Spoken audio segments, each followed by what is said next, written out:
அஸ்ஸலாமு அலைக்கும் வரஹ்மத்துல்லாஹி வரகாத்துஹு. நம்ம ஒரு நண்டு வாங்கி இன்றைக்கி நண்டு கிரேவி பண்ணியிருக்கேன். இந்த கிரேவி எப்படி செய்யலான்றதை வாங்க நம்ம வீடியோவில் போய் பார்ப்போம். என்னென்ன பொருள் தேவைன்றதை நம்ம பார்க்கலாம் வாங்க. அதுக்கு தேவையான மசாலாவில் வந்து நம்ம அரைச்சிக்கிறோம். முதல்ல வந்து இந்த சோம்பு ஒரு அரை ஸ்பூன் சோம்பு வச்சுருக்கேன். சீரகம் ஒரு அரை ஸ்பூன் சீரகம் வச்சுருக்கேன். மிளகு ஒரு அரை ஸ்பூன் வச்சுருக்கேன். கசகசா ஒரு அரை ஸ்பூனு, பட்டை ஒரு 2 துண்டு, கிராம்பு ஒரு 3 கிராம்பு அதே அதில் போட்டுக்கிடுவோம். இஞ்சி ஒரு விரல் பீஸ் அளவுக்கு, நல்லா ஒரு பெரிய விரல் பீஸ் அளவுக்கு இஞ்சி, கொஞ்சமாக பூண்டு. இதுக்கு வந்து சாம்பார் வெங்காயம் ரொம்ப நல்லாயிருக்கும். சாம்பார் வெங்காயம் ஒரு கைப்பிடி அளவு போட்டு இதை முதல்ல அரைச்சிக்கிடுவோம். அப்புறமா இந்த தேங்காய் வந்து ஒரு 3 ஸ்பூன் தேங்காய் வச்சுருக்கேன். இதை தனியாக அரைச்சி இதை கடைசியாக நம்ம சேர்த்துக்கிடுவோம். இப்போ நம்ம வந்து மசாலாவை அரைச்சிட்டு வந்துடுவோம். இது வந்து இந்த அளவுக்கு இப்போ நம்ம அரைச்சிட்டோம். இதுக்கப்புறம் நம்ம வந்து இது தாளிக்க நம்ம வந்து நல்லெண்ணெய் ஊற்றிக்கிடுவோம். நண்டு வந்து சூடு. இந்த நண்டு கிரேவிக்கு தேவையான நல்லெண்ணெய் வந்து ஒரு 3 ஸ்பூன் நல்லா சேர்த்துக்கிடுவோம். ஏன்னா நண்டு கிரேவிக்கு வந்து நல்லெண்ணெய் வந்து ரொம்ப நல்லது. எண்ணெய் சூடாயிருச்சு. இப்போ நம்ம வந்து ஒரு பிரிஞ்சி இலை ஒன்று போட்டுக்கிடுவோம். கொஞ்சமாக சோம்பு போட்டுக்கிறோம். இது மட்டும்தான் நம்ம தாளிப்போம். மிச்செல்லாம் நம்ம மசாலாலாம் சேர்த்து அரைச்சாச்சு. இதுக்கடுத்து கொஞ்சம் ஒரு கை வெங்காயம், பெரிய வெங்காயம் பொடியை அரிஞ்சது கொஞ்சம் நம்ம போட்டுக்கிடுவோம். ஏன்னா இந்த நண்டு கிரேவிக்கு வந்து எல்லாமே மசாலா வந்து நம்ம அரைச்சிட்டோம். ஏன்னா அப்போ தான் கவுச்சி அடிக்காமல் இருக்கும். எல்லாமே நம்ம வந்து அரைச்சிட்டோம். கொஞ்சம் லேசாக வதங்கினா போதுண்டு. இது தாளிப்புலாம் நிறைய எல்லாம் மசாலா ஊற அதில் போட்டு அரைச்சிட்டதுனால அதை தான் நம்ம எண்ணெயில் போட போகிறோம்.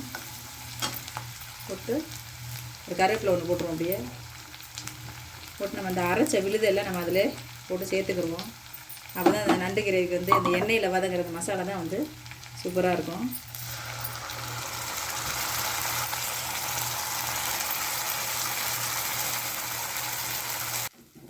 இது கூடவே நம்ம கொஞ்சோன்னு ஒரு 1/4 ஸ்பூன் மஞ்சத்தூள் சேர்த்துக்கிடுவோம்.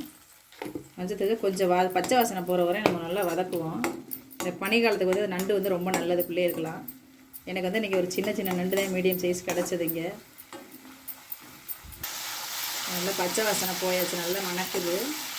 இது கூடவே ஒரு அரை ஸ்பூன் மிளகா சேர்த்துக்கிடுவோம். ஏன்னா காரம் விருப்பத்துக்கு தகுந்த மாதிரி தான். காரம் நீங்கள் நிறைய சாப்பிட்டீங்கன்னா நிறைய சேர்த்துக்கிறங்க. காரம் நம்ம விருப்பம்னு நல்லா இதை வதக்கிட்டு இது கூடவே நான் ஒரு சின்ன தக்காளி ஒன்று அரைச்சி வச்சுருக்கேன். அதையும் அது கூடவே சேர்த்துருவோம்.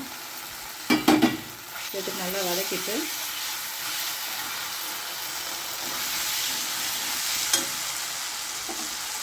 அது தேவையான உப்பையும் அதில் சேர்த்துருவோம்.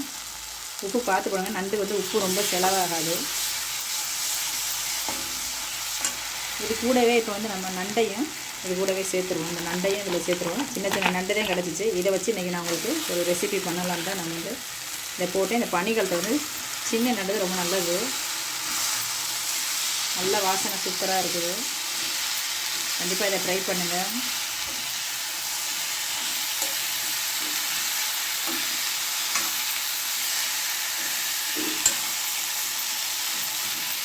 இதுக்கு வந்து நம்ம வந்து இந்த மிக்ஸி ஜார் இருக்காது, இந்த தண்ணியே போதும். அதை அதில் சேர்த்துக்கிடுவோம். தண்ணி எக்ஸ்ட்ரா எதுவும் வேணாம். நம்ம கொஞ்சம் தேங்காய் அரைச்சி அதுக்கப்புறம் சேர்க்க போகிறோம். அதாவது தண்ணி ரொம்ப வேணாம். இது ஒரே கொதியிலே வெந்துடும் நண்டு.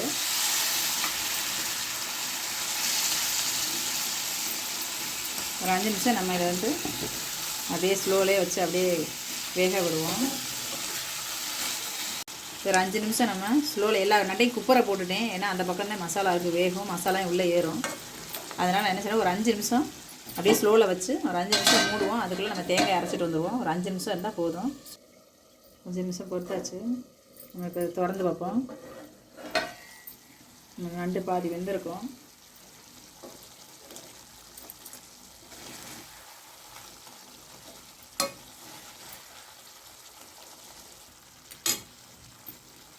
இதில் வந்து அந்த தேங்காய் வந்து அரைச்சி பேஸ்ட்டாக வச்சுருக்கோம். இதே நம்ம அது கூட சேர்த்துக்கிடுவோம். தண்ணி ஊற்றி மிக்ஸி ஜார் கலந்த தண்ணியை ஊற்றி நம்ம அதை கலக்கிக்கிறோம். திக்கு கிரேவியாக தான் இருக்கும். அது நம்ம இதை நல்லா கலக்கி விட்டுடலாம். ஒரு கொதி விட்டுச்சுன்னா போதும், அவ்வளோதான். இது வந்து ரொம்ப நேரம்லாம் வேக தேவையில்லை நண்டு கிரேவிக்கு. நண்டு கிரேவி சீக்கிரம் ரெடியாச்சு. நம்ம செட்டிநாட்டு நண்டு கிரேவி எப்படி இருக்குன்னு எல்லோரும் சமைச்சு சாப்பிட்டு பார்த்து எனக்கு கமெண்ட் பண்ணுங்கள்.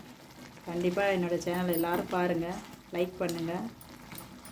லைக் பண்ண எல்லாருக்குமே தேங்க்ஸ்.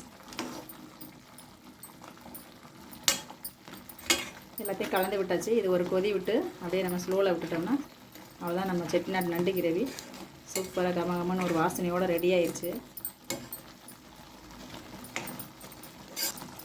இந்த கிளைமேட்டுக்கு எல்லோரும் நண்டு வாங்கி சமைச்சு சாப்பிட்டு பாருங்கள். எனக்கு இந்த சின்ன நண்டு தான் எங்கள் ஊரில் கிடச்சிச்சு.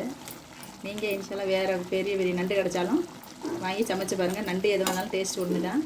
கண்டிப்பாக இந்த கிளைமேட்டுக்கு எல்லோரும் நண்டு வாங்கி சமைங்க, நல்லது உடம்புக்கு. இப்போ நல்லா சுண்டிருச்சு, மசாலா பச்சை வாசனையெல்லாம் போய் நல்லா சுண்டிருச்சு. கடைசியாக கொஞ்சமாக லைட்டாக கொத்தமல்லி தழை தூவிட்டு நம்ம இதை இறக்கிடலாம். அவ்வளோதான், முடிச்சு நம்மளுடைய நண்டு கிரேவி.